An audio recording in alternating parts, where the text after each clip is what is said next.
Hello, YouTube land. Right, music in the background, ominous cloud from broadcast. Hopefully this video works. I've just done two and I have to delete them because the computer's ballsed up. So I'll do this one quite quickly. Hopefully I won't get any problems. Right, I'll go straight to it actually. I'm going to do the 5 worst DC Villains Month books. In my opinion, these are just books that I've bought. I haven't bought all of them. I've probably bought about maybe 25, 30 Villains Month books. And the 5 I'm going to talk about here are, in my opinion, the 5 worst books that I've read. Right, the first book, Solomon Grundy. Why is it a bad book? Well, if you're writing Solomon Grundy and you could be asked to do anything original, what would you do? You'd just do the old rhyme, wouldn't you? The Solomon Grundy, born Monday, and I don't know what happened on Sunday and Monday and Tuesday, whatever. You'd do that, and that's what they do in this book. I'm just flipping through the pages here. The artwork's actually quite decent, you know. There we go. Buried on Sunday. See, they're just following the old rhyme, which is it's just lazy, I think, but good art. So Solomon Grundy, is it Solomon Grundy? Grundy. Yeah, Solomon Grundy is a bad book. Despite the artist, I'll give him his due. The artist's name was Aaron Lopresti. He was good. The writer Matt Kint was lazy. Yeah, so just a lazy, uninteresting book with good art. Right, second book. Oh, Lobo. I don't think anybody likes this one.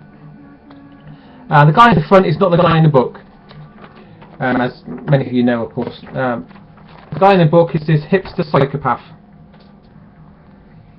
There we go. If I just explain why I hate this book. I know you're not supposed to like villains, but this villain has something that the pro wrestling fans call go away heat. That means that you hate somebody so much you don't want to see him anymore. So this Lobo, to me, has go away heat. And the writer glorifies his violent behaviour as well. Makes him appear like the coolest man ever with his, gym-toned arms. He's not cool. He's just a psychopath. I don't want to read anything more about this guy. Just something revolting about it. Let me see. Who's the writer? Margaret Bennett, the writer. Glorifying the psychopathic behaviour of a hipster. Horrible, horrible comic. Didn't like it at all. Right, third book. Universally hated, I think. Dial E. Why is this bad? Because the art is awful, and just about every single page you have a different character, and you have a different artist. And most of the artists are bad. There you go. So because there's so much going on, so many different characters, so many different artists, you can't get a grip on it. You don't know what's going on. It's confusing and irritating. So by the end of the comic, what you're thinking is, what the hell is that? I'm not reading that again. So Dial E. What the hell was that? I'm not reading that again. Awful. This might be a controversial pick. Black Adam by Jeff Johns. I've got a 3D of this one. The 3D covers good. And the art is really good as well inside. The artist is Edgar Salazar. Edgar Salazar is really good. Here we go. And the actual plot might have some meaning later on in the actual Justice League book. Because at the end of the book, if I just zoom forward, there you go, an example of the artwork again. Very good. The last page of the book, we have this Black Adam character taking control of Kandak. Yeah, not Iraq, Kandak. And so he's going to go against the Secret Society. So one of the villains is going to oppose them. So that could obviously play into the bigger story, the Forever Evil story, and the larger DC universe. So I can see why people like this book. The problem I had is that it's set in what is ostensibly the Middle East. Although it's Kandak, I know Kandak doesn't exist, but if you look at the people in Kandak, you have the Islamic dress with their heads covered, and the men with their Kalashnikovs and beards. So it's obviously supposed to be the Middle East, but it's the Middle East without Abrahamic religions. So it's not realistic, it's cowardly to not mention it, and you can't talk about the Middle East and pretend that Abrahamic religions isn't a huge factor, because it is.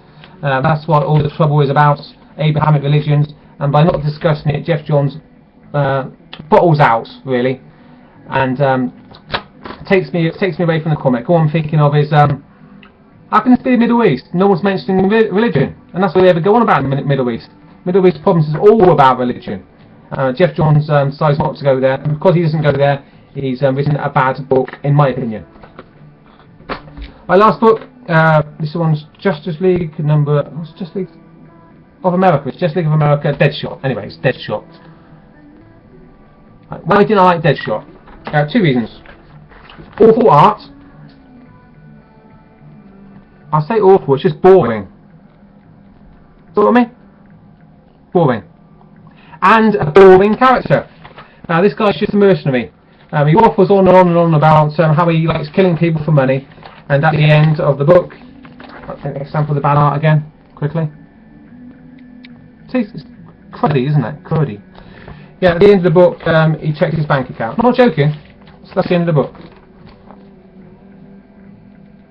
He checks his bank account. Not an interesting character. Deadshot, I don't want to read anything more about Deadshot. He's just a mercenary. Mercenaries are not interesting to me in the world of comics and the real world as well. Boring comic, crappy art. That's it. That's the 5 worst films amongst books in my opinion. I just want to say a quick word about this book. So this is not going to be about comics. This is going to be about the next couple of minutes. A Season in Hell, Drunken Boat by Arthur Rimbaud. The big book is A Season in Hell. That's what Arthur Rimbaud is famous for. I'll just read a quick blurb on the back, in case you haven't heard of this guy.